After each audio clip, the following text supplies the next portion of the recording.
2 3 4 5 6 okay. మరి toes పైన కూర్చోడం చూపించు. ఎలా కనిపిస్తుంది ఎట్లా కూర్చో, ఎలా కూర్చున్నావా? టోస్ పైన చూపించు. నువ్వు కూర్చోలేదు అదే చెప్పింది. ఇట్లా అనుకుంటూ కూర్చో. ఇటు చూడు, అట్లా పెట్టుకోండి.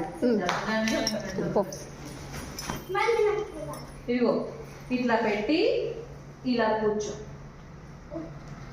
కాళ్ళు ఎలా పెట్టారు చెప్పారు, అట్లా చూడు. నేను ఎట్లా పెట్టాను, నువ్వు ఇట్లా పెట్టావు. ఇట్లా పెట్టు.